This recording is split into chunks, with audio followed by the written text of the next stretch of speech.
every reality glitch you cannot explain. Let's tap in. Let's see what we got. Let's see what we got. Uncanny valley. There's a specific kind of discomfort you get when something looks almost human, but not quite.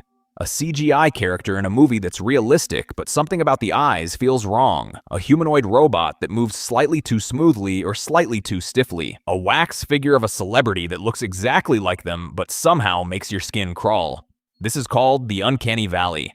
The name comes from the idea that as something becomes more human-like, your comfort with it generally increases, right up until it gets very close to human, and then suddenly your reaction drops off a cliff into unease. It's a valley on a graph between clearly not human and actually human, and things that fall into it trigger a deep, instinctive wrongness. The leading explanation. Now, I've never directly, it's like I've heard of uncanny valley things and people and shit like that, but I've never directly dealt with that shit. But some of that shit is so scary because like it's like, imagine say you wake up and it's the middle of the night and like you see, like it's like you see a face but you don't see a face at the same time. You know what I'm saying? Or like you see something with facial features, but you could be tripping. It could be something in the corner. It could be like a poster on the wall. It could be anything. Or say you live with somebody. It could be your partner just up in the room and just like doing whatever they doing in the middle of the night. I guess they up, get the fuck out the house. Anyways, but like yeah, it's just like I literally just seen Obsession last night or this morning, whatever you want to call it. But it's just like that bedroom scene where she's just sitting in the corner and it's just like your mind, like you just waking up, so your mind is just trying to, you know what I'm saying, paint the picture of what it's seeing, but you can't 100% see it because you're sitting in the dark. So it's like just like a distortion of a human face that your body can't 100% make out because it's dark. But like you can see the silhouette of like it's terrifying, bro. That shit was terrifying. Explanation is that your brain is pattern matching constantly, and something that's close but not right triggers a mismatch alarm. It also may have evolutionary roots. Humans learn to detect subtle signs of illness, injury, or deception in other humans, and something that looks almost but not quite right activates that ancient warning system. Your brain can't figure out what it's looking at, and that uncertainty reads as threat. Deja vu. You're somewhere you've never been before. A new city, a first conversation, a situation you definitely haven't experienced. But there's this feeling, this sense that this exact moment has happened before. Like you've seen it, like you lived it, like you, not even like you, I don't think you lived it or experienced it, but I do think you've seen it. And it's kind of weird, right? As you go through life and you go through certain experiences, some experiences, it's never like you, sometimes you, even if you're doing it for the first time, it's felt like you've done it before, like you've been here before, like you've seen it before. I think that's why some people are able to pick up first time things so naturally, because I think they've experienced it in a different reality. Now, whether you believe that different realities exist, that's neither here nor there. You know what I'm saying? That's just up to common beliefs. But I just think certain stuff that we go through is just so like I think you can't lean everything just on being a coincidence. Like it's impossible. You can't. It's just like you have a conversation with somebody and you're able to like, oh, they're about to say this. You know what I'm saying? Like I've heard this before. We've been here before. I've seen this before. Like you just can't pull that emotion out of your ass. Like you can't. I don't know how to explain it, but it's just like when you've seen something, if you know that you heard something and you know that you experienced something, it's hard to just sit here and say, oh, that's a coincidence. No, it's deja vu. I felt like I've genuinely been here before. Either it was me or I've seen it in a different reality. I've seen it in a different dimension. Whether my past self or my past life been through this. You know what I'm saying? You never know, but it's like certain stuff you've seen before. You can't say when. You just feel sure about it. That's deja vu, French for already seen, and almost everyone has had it. The most accepted explanation is a misfiring in memory processing. Your brain has two systems that normally work in sync. One that handles new experiences, one that handles memory retrieval. But I feel like the brain is too complex to misfire like that. Like I said, you can't lean everything on coincidence and just, oh, my brain went through this, but it's similar to this. So my brain is tricking me into think that I've been no, the brain is so complex, so you know what I'm saying, multifaceted, where it's just like it's no way what I'm experiencing right now is fabricated. It's no way that I'm tripping. It's no way. It can't be. Memory system fires when it shouldn't and labels a completely new moment as something familiar. The experience is new. The feeling of recognition is a mistake. And then there's the flip side, which almost nobody's heard of. Jamais vu. French for never seen. It's when something you know completely well suddenly feels totally unfamiliar. A word you've written your whole life looks like it's spelled wrong. Jamais vu. I've never heard of that phrase, but I like it more than deja vu. Like I always thought deja vu was a tough ass phrase, but jamais vu, that's hard. A route you've driven 100 times feels like somewhere you've never been. It's the same glitch, just in reverse. Your brain calling something familiar new instead of something new familiar. The Mandela effect. A lot of people have a clear memory of Nelson Mandela dying in prison in the 1980s. The problem is, it never happened. He was released in 1990 and died in 2013 as a former president. And yet the memory feels real to a surprising number of people. This is the Mandela effect, when large groups of people share the same false memory. The Monopoly man having a monocle. The line being mirror, mirror on the wall, when it was always magic mirror on the wall. Who is the fairest one of all? Or when Pikachu never ever had a black tip on his tail. Countless people remember these things the wrong way and remember them confidently. The explanation isn't parallel universes. Personally, I believe like some things. It's just how memory works. Your brain doesn't record events like a camera. It reconstructs them, filling in gaps using logic and expectation. The Monopoly man wears a top hat and a suit, so of course he has a monocle.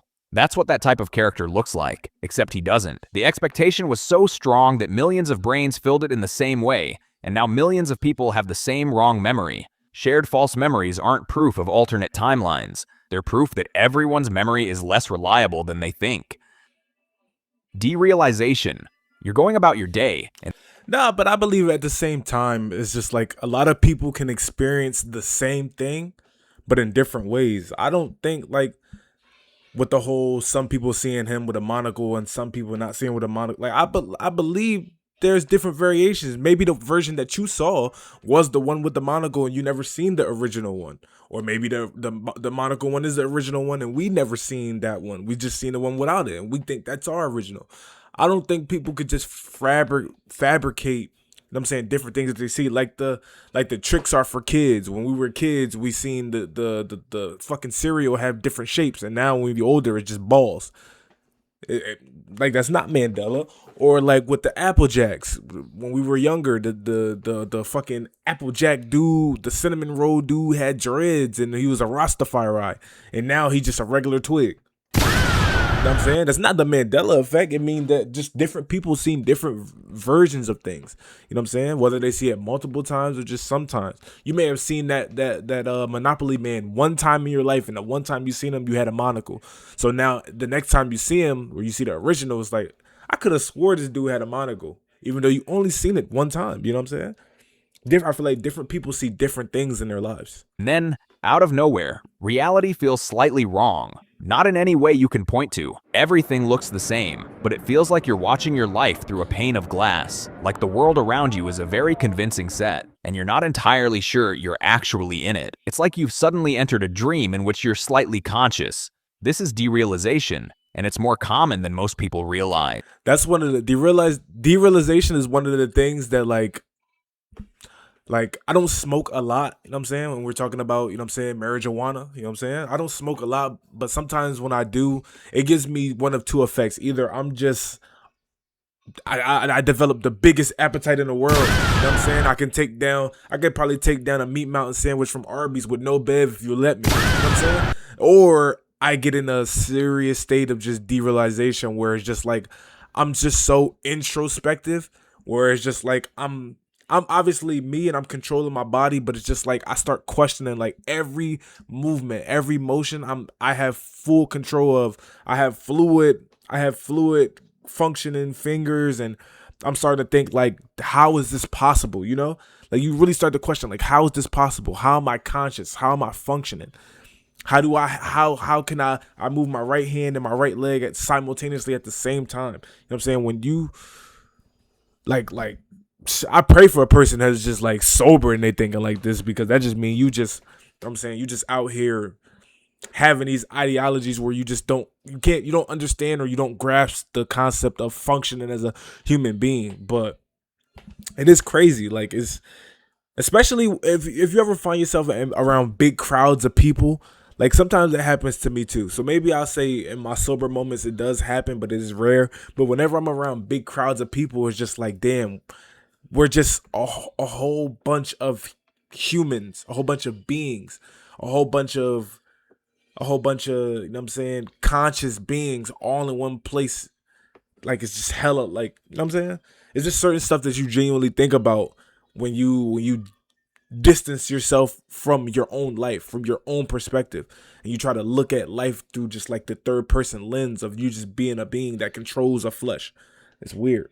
It usually shows up during periods of stress, exhaustion, or anxiety, and can last anywhere from a few seconds to several hours. There's another version called depersonalization, where instead of the world feeling unreal, you feel unreal. Like you're watching yourself from outside your own body, yet you feel like a stranger to this body and mind. Both are generally the brain's stress response doing something unhelpful. When things feel overwhelming, the brain sometimes dies. But I feel like you are, though. Like, in some retrospect, not retrospect, in some aspect, niggas try to use big words. Not even using it right. In some aspect, we are all our own Jiminy Cricket. You know what I'm saying?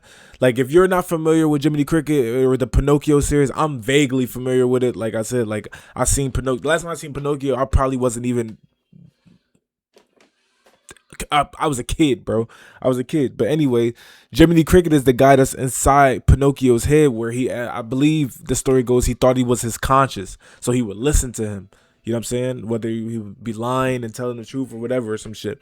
But I believe that, like, the process of formulating a thought, the process of speaking, the process of you controlling everything you do from out your own, like, you're literally first person point of view at all times. So you're your own Jiminy Cricket in a sense. And I believe everybody's their own version of their Jiminy Cricket. Everybody has complete 100% control of what their focus is on, what they're looking at, what they're saying, what they're thinking. You know what I'm saying? Your actions, your emotions, all of that shit. I feel like everybody's responsible for that, because you're your own Jiminy Cricket. You're your own consciousness. You're your own inside mental being. You know what I'm saying?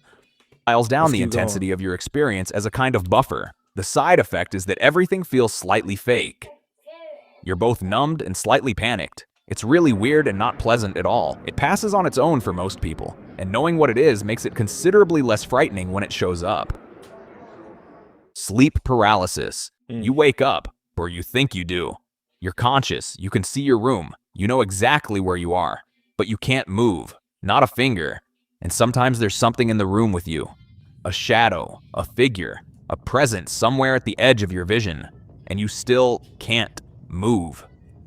Sleep paralysis has been reported across every culture in history. Before anyone understood it, people called it demons, witches, a supernatural visitor sitting on your chest. The Old English name was the hag. Across thousands of years and dozens of cultures, the descriptions are almost identical. A dark figure, a weight on the chest, something watching. What's actually happening is a timing error. During REM sleep, your brain paralyzes your body so you don't act out your dreams. Normally, this switches off the moment you wake up. In sleep paralysis, the paralysis lingers after your consciousness returns.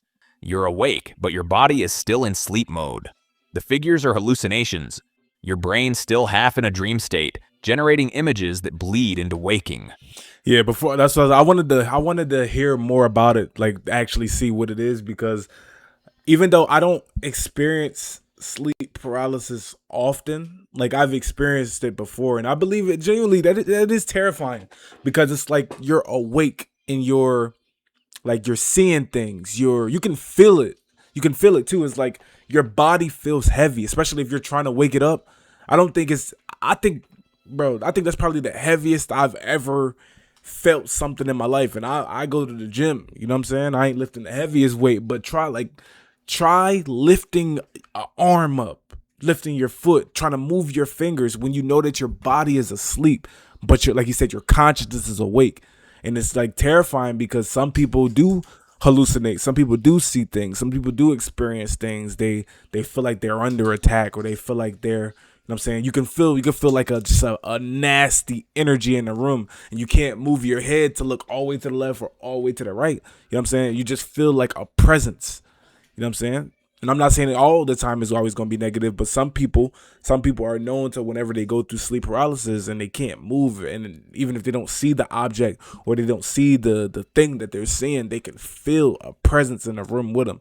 You know what I'm saying? You feel like people can feel energy. I feel like whether you're awake or asleep, people can feel energy, bro. Like you can feel that shit. It's not a ghost. It's your brain caught between two states at once. Childhood amnesia. Think back as far as you can. For most people, the earliest clear memory is around age 3 or 4. Before that, almost nothing. Maybe a few blurry fragments, and even those are hard to trust, which is strange, because those first years were some of the most intense experiences of your life. You learned to walk, to talk, to understand the world, and you remember almost none of it. This is childhood amnesia, and it happens to basically everyone. The part of the brain responsible for forming long-term memories, the hippocampus, is still developing in early childhood and isn't yet equipped to store experiences in a way that survives into adulthood. There's also a language component.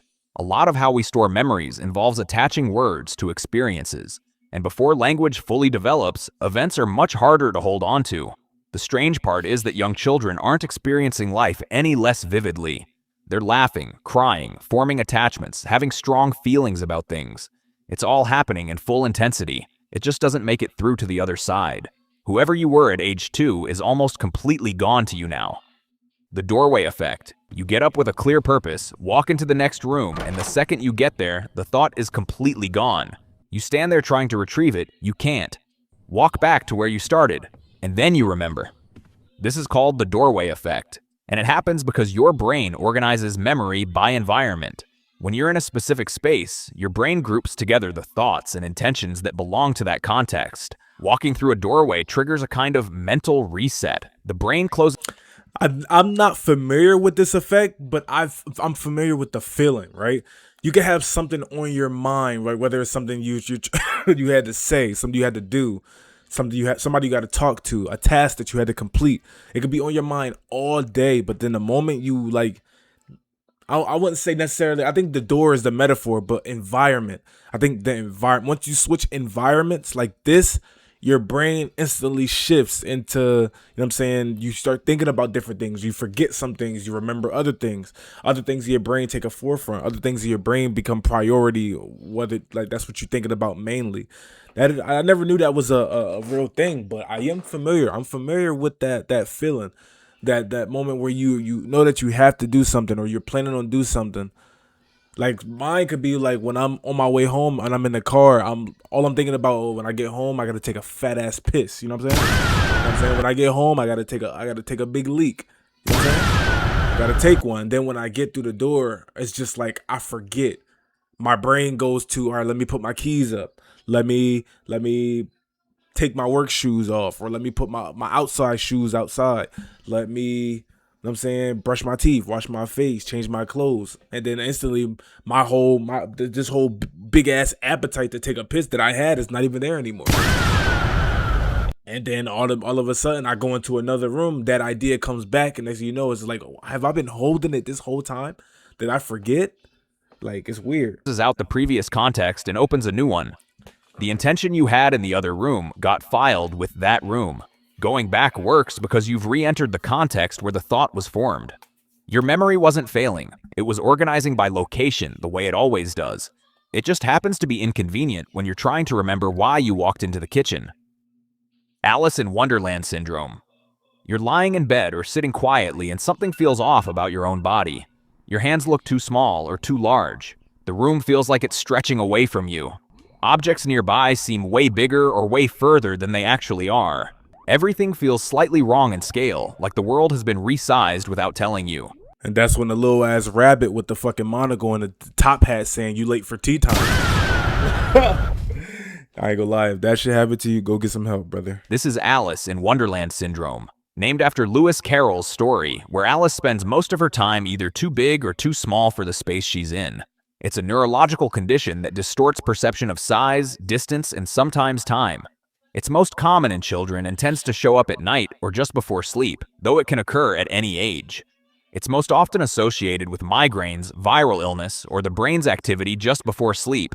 The leading cause is thought to be unusual electrical activity in the parts of the brain that process size and spatial perception, the same areas that, when working normally, help you judge how far away something is and how large it actually is. When they misfire, your sense of scale goes with them. Lewis Carroll himself is believed to have experienced it, which may have been part of what inspired the story. Semantic satiation. Pick any word and repeat it 10 times in a row. Chair, chair, chair, chair, chair, chair.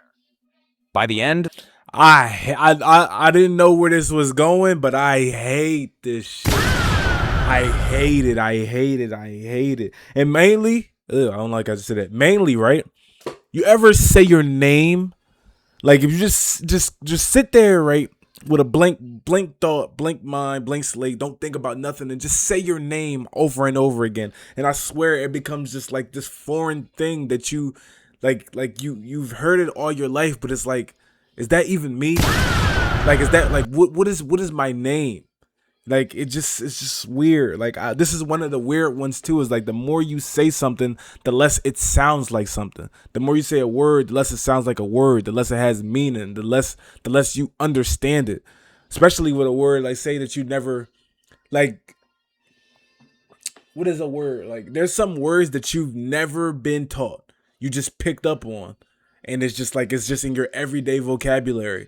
But the moment that you single out that word and you say it over and over and over again, it's just like, what am I even saying? This doesn't even sound like words. This doesn't even sound like English. This doesn't sound like I'm saying anything. It's weird. the word has stopped sounding like a word. It sounds like a noise, a random collection of sounds that doesn't seem to mean anything. You know what it means, but it's temporarily lost all sense of meaning and just sounds strange. This is semantic satiation. When you repeat a word rapidly, the neural pathways that connect the sound to its meaning get temporarily fatigued from firing so fast. The connection between the sound and the concept weakens for a moment, and the meaning just doesn't load. The sound remains. The sense disappears. It recovers within a few seconds once you stop, but in that window, completely ordinary words feel alien. It works on written words too. Stare at any word long enough, and it starts to look like it might be spelled wrong, or like something from another language entirely. Your brain just needs a short break before it can process it normally again. If you like this video, leave a thumbs up. Ultimately, I think that's what it is. You just fucking frying your brain cells. If y'all like the video, like the video. It's your boy RushMoreRick. Like, comment, subscribe. I know we ain't the most consistent, but guess what? These other reactors not fucking with us, bro. We gonna go up. I promise you. If y'all start showing love to the videos, I'm gonna start showing love to gluing my ass to the seat and not fucking turning on Arc Raiders and doing other shit. You know what I'm saying? We out of here. It's your boy RushMoreRick. Deuces.